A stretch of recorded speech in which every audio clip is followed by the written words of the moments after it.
Hello दोस्तों, हमारे channel में फिर से आपका बहुत बहुत स्वागत है।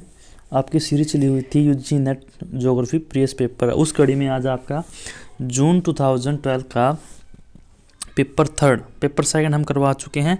ये आपका पेपर थर्ड है, ठीक है ना। फर्स्ट होता है यानी कि उस टाइम की बात 2012 की, फर्स्ट पेपर आपका कॉमन होता है, सेकंड और थर्ड आपका सब्जेक्ट होता है। तो हमने सेकंड करवा चुके हैं, तो आज बारी थर्ड पेपर की। तो आइए चलते हैं। फर्स्ट क्वेश्चन आपका, जो घाटियाँ प्रारंभिक अनुवर्ती अफवाह की दिशा में प्रवाहित होती है किंतु निरंतर स्थलाकृतिक स्तर पर होती है और वे नूतन आधारों के संदर्भ में विकसित हुई है, वे कहलाती है आपकी। इसका आपका ऑप्शन रहेगा ऑप्शन राइट ए, अनुवर्ती, यानी कि जो प्रारंभ से ही आपके फ्लो कर रही है और वो ढाल के अनुरूप ही बहती है, ठीक है ना।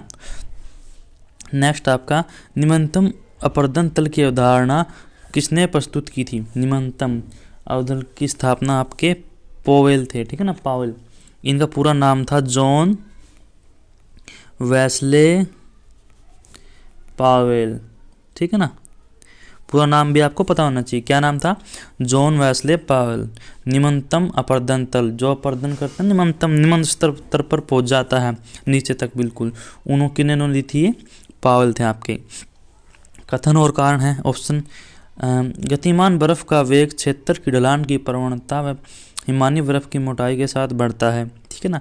और कारण है निचले तल तथा बर्फ की कम गहराई तथा उसी घाटी की भित्तियों के साथ घर्षण के कारण वेग कम हो जाता है। तो इसका राइट आंसर आपका ऑप्शन बी। ए और आर दोनों सत्य है, परंतु आर ए की सही व्याख्या नहीं है। दोनों सही है, लेकिन जो आर है आपका वो ए का सही कारण नहीं है। सामान्य अपर्दन चक्कर संबंधित है, पता है तो सिंपल नदी से, ठीक है ना।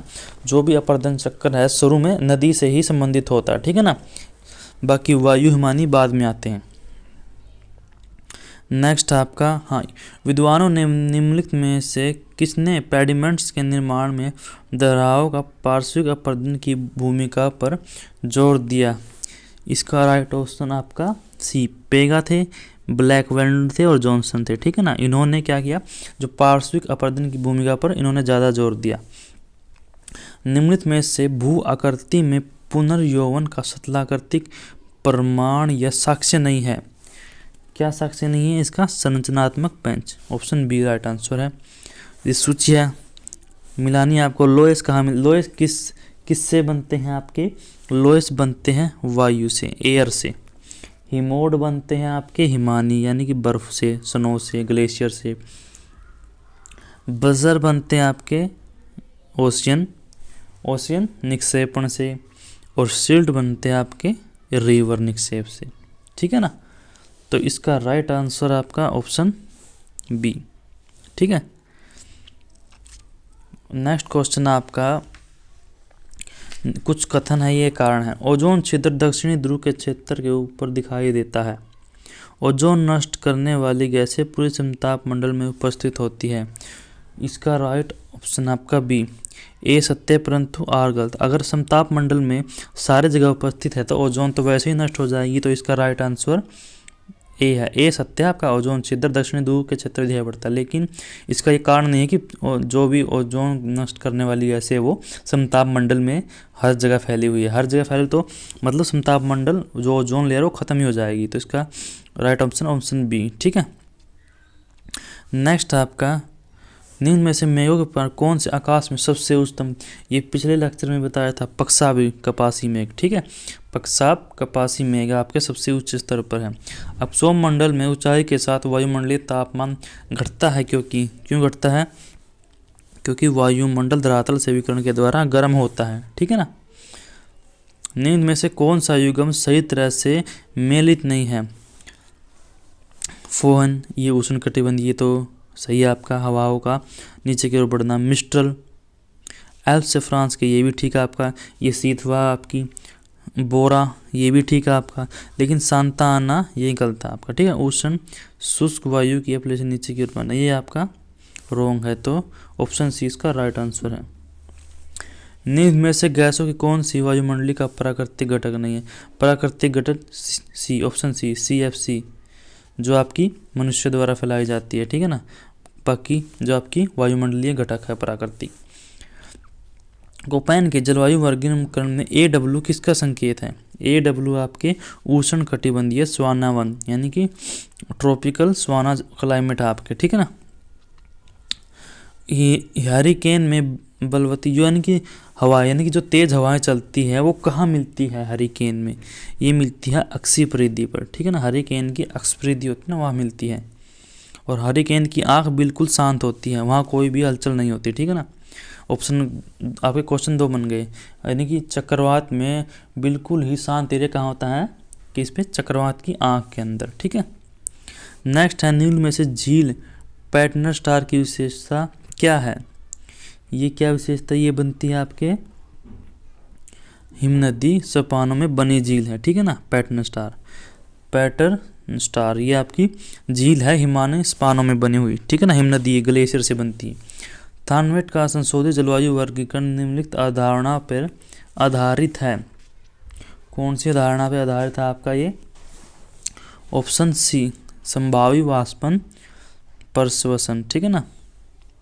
सेल्वा वन क्या आप? ऑप्शन पृथुपर्णी सदाबहार वन, ठीक है ना। पृथुपर्णी सदाबहार वन या आप कह सकते हैं ब्रॉड लीफ एवरग्रीन फॉरेस्ट, ठीक है ना।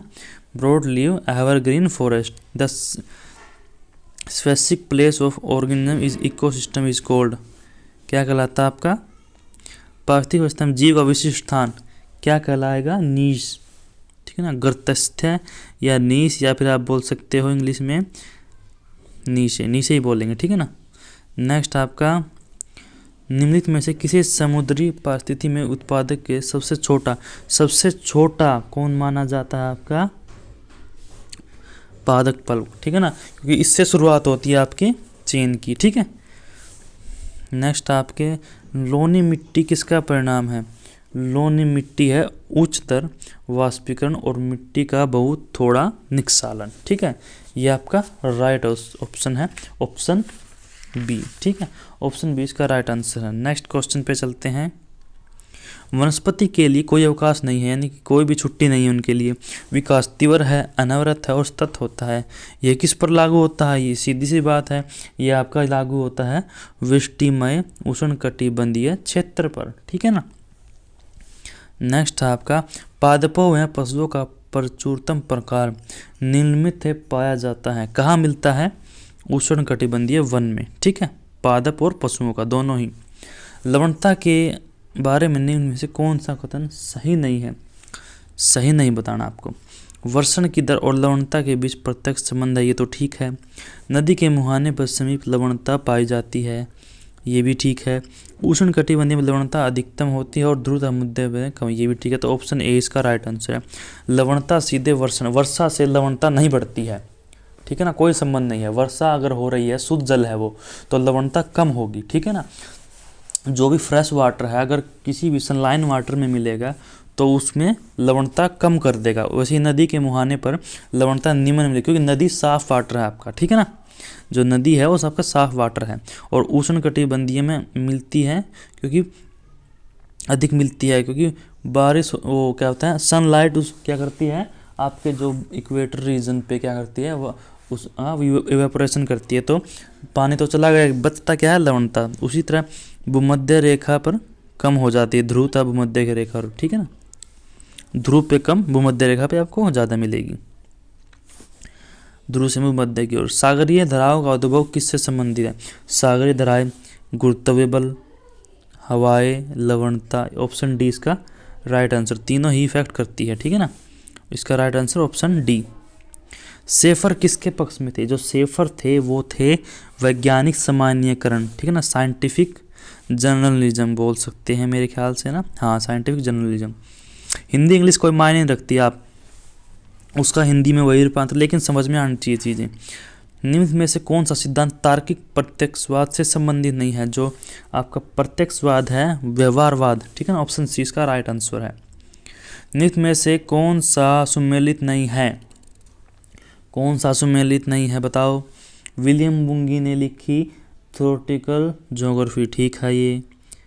डेविड स्मिथ ने लिखी ह्यूमन ज्योग्राफी एक वेलफेयर अप्रोच, ये भी ठीक है। आर पीट ने लिखी मॉडर्न जियोग्राफिकल थॉट, ये भी ठीक है, तो इसका राइट ऑप्शन है डेविड हार्वे, ठीक है ना। डेविड हार्वे ने social being a special perspective नहीं लिखी, तो क्वेश्चन बनता है, और ये तो हमें पता चल गया इसने नहीं लिखी, लेकिन लिखी किसने है, ये लिखी आपके पॉल एल नोन ने, ठीक है, पॉल एन नोन ने लिखी है। और कब लिखी है ये आपकी 1975 में। याद रखना, जो भी बुक आती है मैं उसको अच्छे से करवाता हूँ, ठीक है ना, किसने लिखी किसने नहीं लिखी। तो ये लिखी थी पॉल एल नोन ने 1975 में। और जो जोग्राफिकल थ्योरेटिकल है विलियम बुंगी ने लिखी 1962 में, ठीक है, ये बुक, ठीक है। और नेक्स्ट बुक आपकी ह्यूमन जोग्राफी ऑफ वेलफेयर, ये लिखी है आपकी 1970 में डेविड स्मिथ ने। और आर पिट ने कब लिखी है आपके ये 1998 में, ठीक है। Modern geographical thought. मिस्र को नील नदी का उपहार हेरोडेटस ने कहा था, ठीक है ना, हेरोडेटस, मिस्र को नील नदी का उपहार कहा था हेरोडेटस ने। निम्न में से किसने यह दलील दी कि इतिहास का भौगोलिक रूप से ऐतिहासिक अध्ययन, क्योंकि इतिहास का जो भी काम है वो हेरोडेटस ने किया था, हिस्टोरिकल जो भी काम किया है वो हेरोडेटस ने किया, ठीक है ना, इतिहास से रिलेटेड। इसका option D.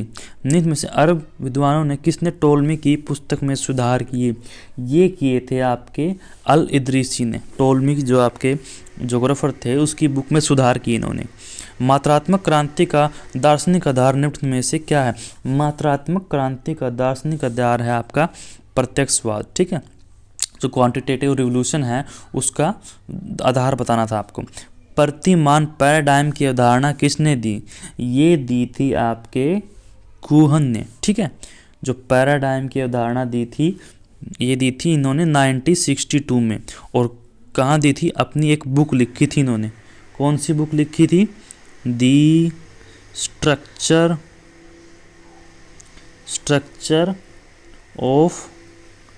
Of scientific revolution, ठीक है, रेवोल्यूशन। तो इनकी बुक थी 1962 में, ठीक है। बुक में दिया था इन्होंने पैराडाइम की जो भी कॉन्सेप्ट था। कौन सी थी book, the structure of scientific revolution. Next question आपका, निम्न में से कौन सा ज्ञान के सभी पहलुओं को सम्मिलित करने वाला सार्वभौमिक विज्ञान विकसित करना चाहते थे, ये चाहते थे आपके हम्बोल्ट, ठीक है, इसका राइट आंसर। निम्न में से भूगोलवेताओं ने किसने मानव केंद्रित भूगोल पर बल दिया, मानव केंद्रित भूगोल पर दिया था आपके जेफरसन ने, ठीक है, बाकी नहीं थे आपके। ये नेचर के थे आपके, ये आपके सैंपल थी जो नवनिश्चयवादी थी, ठीक है ना, डेविस को आपको पता ही है। मानसिक मानचित्र यानी कि मेंटल मैप की उदाहरण किसने दी, गुल्ड एंड वाइट ने, ठीक है, गुल्ड एंड वाइट ने दी थी। द्वितीय जनसंख्यिकीय संक्रमण अवधारणा किसने दी, फर्स्ट तो आपको पता ही है, तो सेकंड दी थी वैन डी का ने, ठीक है। कब दी थी 1987 में, और यूरोप के अकॉर्डिंग दी थी, ठीक है ना, क्योंकि जो भी वैज्ञानिक होते हैं जिस एरिया में है उसी के अकॉर्डिंग क्या देते हैं, वो अपना मॉडल प्रस्तुत करते हैं। तो इन्हें दी थी 1987 में यूरोप के अकॉर्डिंग, जब वर्ल्ड वॉर 2 खत्म हुआ था।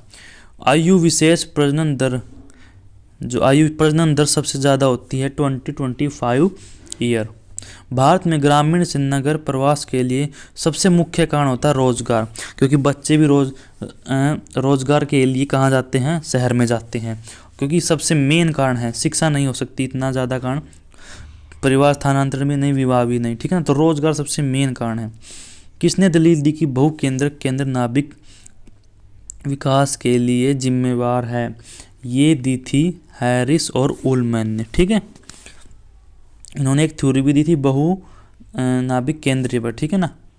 कब दी थी थ्योरी इन्होंने, 1945 में, ठीक है। ये थ्योरी सबसे ज्योग्राफी में आती है आपके एमएससी ज्योग्राफी में, और आती है आपके इकोनॉमिक ज्योग्राफी में शायद। राज्य में वाणिज्यिक, औद्योगिक, शैक्षणिक तथा राजनीतिक गतिविधियों के संबंध में सबसे बड़ा सर्वाधिक प्रभावी नगर कौन सा है आपका, कौन सा नगर है, प्रमुख नगर, यानी कि आपका प्राइम सिटी, ठीक है, प्राइम सिटी आपका सबसे, क्योंकि राजनीतिक गतिविधियाँ, इंडस्ट्रियल एरिया, एजुकेशन सभी वहाँ लगते हैं, ठीक है ना। बर्गेस मॉडल ने भूमि उपयोग के नियमित अनुक्रमों में कौन सा सही है? क्वेश्चन पिछली बार भी आया था, पिछले जो आपका मैंने कराया है ना, तो इसका राइट आंसर CBD है आपका पहले, ठीक है। लास्ट में कंप्यूटर, ठीक है ना। पहले तो देखो लास्ट में कंप्यूटर किस पे आ रहा है, ये तो ऑप्शन नहीं है। कंप्यूटर 2 में है, CBD है, CBD है। तो अब ये आप पिछली वीडियो में देख सकते हैं, मैंने अच्छी तरह समझाया हुआ है। तो इसका मैं राइट आंसर बताता हूँ ऑप्शन C, ठीक है। ऑप्शन C इसका राइट आंसर है। यदि 1 सेंटीमीटर त्रिज्या का वृत्त 1 लाख जनसंख्या अनुरूप करता है तो 4 लाख करेगा ऑप्शन B 2 सेंटीमीटर। औद्योगिक भूदृश्य के नीचे रेखा चित्र में कौन सी बाजार अवस्थिति इष्टतम है? अब देखो लागत रेखा, सबसे लागत रेखा कम किसकी है आपकी? ऑप्शन C की। तो ऑप्शन B इसका राइट आंसर। हमें सबसे पहले लागत रेखा ही देखनी है कि लागत कितना कम हो रहा है, ठीक है ना। तो इसका राइट आंसर ऑप्शन C। स्थानांतरित खेती की अनिवार्य विशेषता क्या है? ये है आपकी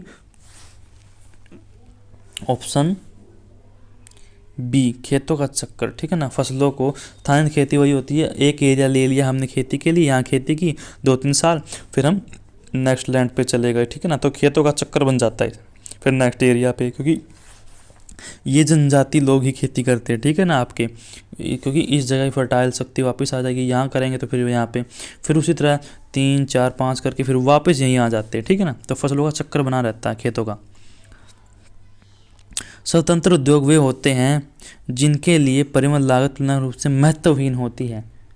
तो ये आपका ऑप्शन सही है, क्योंकि इनके लिए जो भी ट्रांसपोर्ट कॉस्ट है वो मायने नहीं रखती, ठीक है ना। क्योंकि ये स्वतंत्र उद्योग कहीं भी लग सकते हैं, मेनली ये उद्योग बाजार के निकट ही लगते हैं, ठीक है ना। मलेशिया, ये आपकी सूची है। मलेशिया में क्या सबसे ज़्यादा होता है ये बताना आपको। मलेशिया में होता है रबड़, क्योंकि इक्वेटोरियल रीजन है आपका। ब्राज़ील में सबसे ज़्यादा क्या होगा? ब्राज़ील में सबसे ज़्यादा कॉफ़ी। क्यूबा में क्या होगा आपका? अनानास, क्यूबा। और हवाई में चीनी, ठीक है ना। याद रखो आपका ऑप्शन C इसका राइट आंसर है। नेक्स्ट है कुल्टी ब्रह्मपुर हीरापुर लो इस्पात संयंत्र को एक में सम्मिलित किया गया है, ये है आपका ऑप्शन B भारतीय लो एंड इस्पात कंपनी, इसको भी बोलते हैं, ठीक है ना। इसकी शुरुआत हुई थी 1918 में, ठीक है ना, 1918 में। इसको धान का उत्पादन करने वाले क्षेत्र संबंधित है। धान सबसे ज़्यादा कहाँ होगी? जहाँ पे जनसंख्या घनत्व सबसे ज़्यादा होगा, तो अधिक जनसंख्या घनत्व वाले, क्योंकि धान वहीं लोग ज़्यादा खाते हैं, ठीक है ना। सूची वही है, ठीक है ना। किसने क्या स्पष्टीकरण दिया है? अब नगरीकरण में आपका इसका राइट आंसर आपका ऑप्शन, इसके लिए मैं बता दूँ, नगरीकरण कुछ अधिवास आसपास के ग्रामीण क्षेत्र विकसित होते हैं, ठीक है। उपनगरीकरण है इसका ऑप्शन B, ठीक है ना। इसका अभिगम कंप्यूटर पट्टी में विनिनगरीकरण, ये भी इसका ठीक है, और पुनर्नगरीकरण, ये भी इसका ठीक है। तो ऑप्शन आपका B, ठीक है। प्रवास के परिणामों के बारे में कौन सा कथन सही है? प्रवास के फलस्वरूप प्रवास की प्रक्रिया से जुड़े 2 क्षेत्रों जनसंख्या संख्या में काफ़ी बदलाव दिए, तो ठीक है।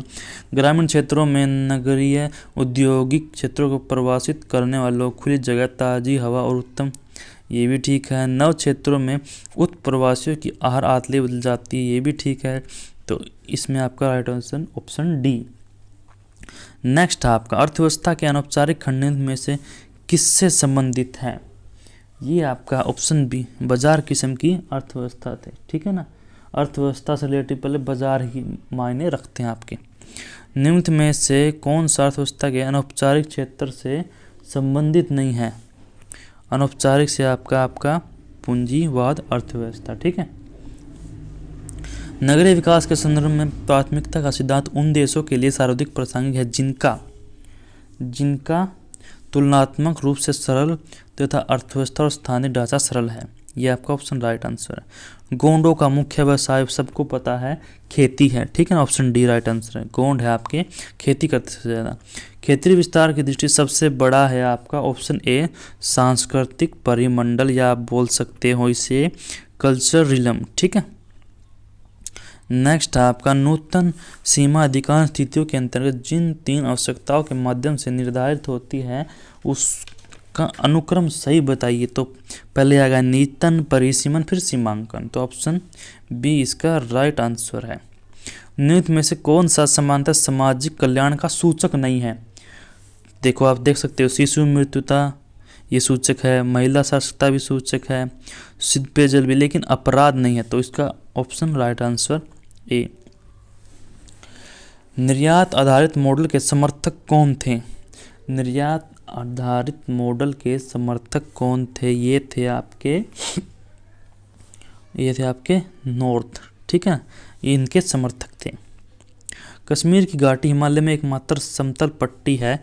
इस समतल मैदान को निर्मित करने के लिए किस नदी ने निक्षेप जमा की है? ये आपकी है झेलम, ठीक है। भारत के किस राज्य में स्त्रियों की संख्या पुरुषों से अधिक है?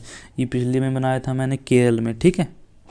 केरल आपका सबसे ज़्यादा स्त्रियों की संख्या है, ठीक है ना। जनसंख्या 2000 अनुसार भारत के कौन से राज्य में जनसंख्या निम्नतम? ये आपका अरुणाचल प्रदेश, 17 व्यक्ति मिलते हैं पर स्क्वायर किलोमीटर में, ठीक है ना।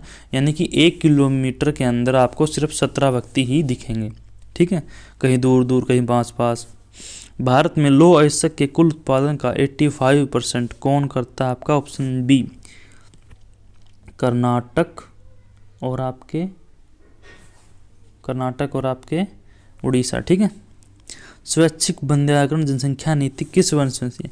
ये नीति द्वितीय पंचवर्षीय योजना के अंतर्गत लागू की थी। द्वितीय पंचवर्षीय योजना थी 1956 से लेकर 61 तक, ठीक है। भारत के उपमहाद्वीपीय में उष्णकटिबंधीय चक्रवातों का प्राय प्रभावित करता है। उष्णकटिबंधीय चक्रवात कोरोमंडल को प्रभावित करते हैं। कोरोमंडल वाला एरिया मैं बता देता हूँ, ये आपका, ठीक है ना, तमिलनाडु आ रहा है, यहाँ पे आपके चक्रवात आते हैं बंगाल की खाड़ी से, ठीक है ना। और ये आपका मालाबार तट, ठीक है, केरल वाला आपका मालाबार तट, और ये कोंकण तट, इसके ऊपर कर्नाटक तट, ठीक है ना, और उसके ऊपर गुजरात तट, तो आपको पता ही है। नेक्स्ट आपका निम्न में से कौन सा क्षेत्र अरब सागर की शाखा से प्रभावित नहीं होता? कौन सा नहीं होता? ये आपका ऑप्शन है पंजाब का मैदान, ठीक है, इससे प्रभावित नहीं होता, बाकी होते हैं, ठीक है ना, क्योंकि यहाँ से क्या है, अरब सागरी शाखा आएगी। मध्य प्रदेश भी प्रभावित होगा, दक्षिण पठार तो हो ही रहा है, और फिर ये आपका पश्चिमी घाट तो है, लेकिन पंजाब का मैदान आपके नॉर्थ साइड में, वहाँ नहीं होता। स्थलाकृतिक मानचित्र पर विशिष्ट बिंदुओं की ऊंचाई किसके द्वारा इंगित की जाती है? ये की जाती है आपके ऑप्शन ए, ये भी ठीक है, ये भी ठीक है, तो ऑप्शन डी इसका राइट आंसर है, ठीक है। 67 हिमालय का ज़्यादा चौड़ा हिस्सा सबको पता है जम्मू कश्मीर में है, ऑप्शन सी इसका राइट आंसर है। भारत के निम्न में से कौन सा आर्थिक रूप से सर्वाधिक विकसित है? आर्थिक रूप से विकसित है आपका उत्तर पश्चिमी क्षेत्र, ऑप्शन सी, ठीक है, ऑप्शन सी। और 69 आपका इसका आपका ऑप्शन रहेगा सी, ठीक है ना, 17। सूची 1 सूची 2 को समझाइए, यानी कि मिलान कीजिए। कौन ये आपके सैटेलाइट है, किस देश ने बनाई? स्पोर्ट आपकी फ्रांस की, गोज आपकी यूएसए की, ठीक है, मीटरियोट आपकी रसिया की, इनसेट आपकी इंडिया की। तो राइट आंसर है आपका ऑप्शन ए। नेक्स्ट आपका मानचित्र पर नगरीय जनसंख्या दर्शाने के लिए कौन सी तकनीक उपयुक्त नहीं है? हैश्योर, ऑप्शन डी इसका राइट आंसर है, ठीक है ना, क्योंकि हम जनसंख्या वृत्त में दिखा सकते हैं, विभाजित वृत्त में भी और गोले में, लेकिन हैश्योर ऐसे लाइनों में होते हैं, इसमें नहीं दिखा सकते। निम्न में से कौन सा कथन सही नहीं है? समुच्चय रेखीय मानचित्र समान मानचित्र हैं, ये तो ठीक है। समान रेखा एक समान, ये भी ठीक है। समान रेखा तकनीकी प्रशासनिक सीमाओं को हमेशा नहीं रखती, क्योंकि तकनीकी प्रशासनिक जो एडमिनिस्ट्रेशन सीमा है, ये रेखाएं उनको भी क्रॉस कर सकती है, ठीक है ना, हम दिखा सकते हैं उसमें। तो ऑप्शन सी इसका राइट आंसर है। निम्न में से विचार करें और कुटों का चयन कीजिए। मरुस्थलीय कच्छ तथा पहाड़ी क्षेत्र में जनसंख्या नकारात्मक क्षेत्र, हाँ ठीक है, क्योंकि मरुस्थल में कौन रहना चाहेगा, ठीक है ना। जनसंख्या का वितरण दर्शाने के लिए बिंदु पत्ती श्रेष्ठ पत्ती है, हाँ है। बिंदु पत्ती को आयु तथा लिंग अनुपात दर्शाने के उपयोग किया जा सकता है, ये नहीं किया जा सकता। बिंदु मानचित्र को समान रेखा मानचित्र में स्थानांतरित नहीं किया जा सकता, किया जा सकता है, तो इसका ऑप्शन राइट सी। वितरण में असमानता दर्शाने के लिए सर्वाधिक उपयुक्त है आपका कौन सा है? लॉरेंज कर्व, ठीक है ना, वितरण की असमानता यही दिखाता है आपको। और नेक्स्ट आपका 75, ये आपका ज्योमेट्रिक मान निकालना है। इसका राइट आंसर आपका ऑप्शन डी। तो बने रही हमारे साथ दोस्तों। आज हमने पेपर 3 बहुत डिस्कस किया, इसके 75 क्वेश्चन थे। तो आशा करता हूँ बिल्कुल इजी वे में समझाया मैंने। जो चीज़ समझाने की थी, जो चीज़ ऐसी वैसी लगी, मैंने उसका सिर्फ आंसर बताया, क्योंकि कुछ चीज़ें आपको डीपली खुद करनी पड़ती है। ठीक है ना। तो बने रहिए हमारे साथ दोस्तों, ऐसे ही और वीडियो आती रहेगी। धन्यवाद।